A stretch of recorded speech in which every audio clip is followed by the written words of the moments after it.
Bonsoir à toutes et à tous, voici votre point actu du 8 juillet 2025. Diplomatie et conflit. Israël, Palestine, Moyen-Orient. Négociation d'un cessez-le-feu à Doha entre Israël et le Hamas, discussion centrée sur le retrait des troupes, l'accès à l'aide, les otages et une paix durable, le système de santé de Gaza est sous tension, avec plus de 2200 blessés et 200 décès liés aux distributions d'aide. États-Unis, Israël, Iran. Trump et Netanyahou ont échangé au sujet de la pause de 2 mois dans les hostilités à Gaza, d'une éventuelle médiation plus large, Iran, Syrie, et d'une normalisation Israël-Arabie. Netanyahou a même proposé Trump pour le prix Nobel de la paix. L'Iran accuse Israël d'avoir saboté les pourparlers nucléaires menés par les États-Unis, perturbant les efforts de paix. RDC Rwanda, Afrique. L'accord de paix de Washington, signé le 27 juin, prévoit le retrait des troupes rwandaises de l'Est de la RDC, la dissolution de milices et une future intégration économique régionale. Russie-Ukraine, Europe-Eurasie. La Russie prend l'ascendant dans la guerre par drone contre l'Ukraine, lançant des offensives intenses contre Kiev et mettant en difficulté les défenses ukrainiennes. BRIC, Chine, Asie.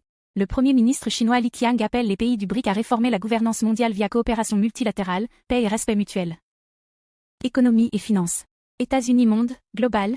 Trump menace de nouveaux tarifs sur des pays comme le Japon et la Corée méridionale à compter du 1er août, ce qui fait monter l'or à 3300 $ l'once, plus 26,6% en 2025, pendant que la stabilité financière mondiale vacille.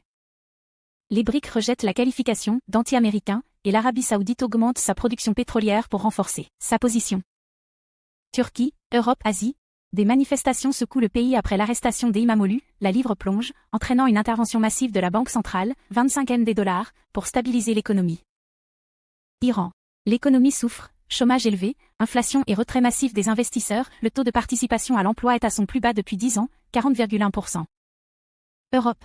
À Bruxelles, des experts économiques se préparent à une récession géopolitique, avec une croissance mondiale attendue au-dessus de 3%, malgré une fragmentation croissante. Culture et société. France-Europe. État de crise, vague de chaleur meurtrière, grève des contrôleurs aériens, réouverture de la baignade dans la Seine, Tour de France en cours. En UK, Macron a présenté la célèbre tapisserie de Bayeux, exposée pour la première fois en près de 1000 ans, symbole de coopération culturelle franco-britannique. Asie-Chine.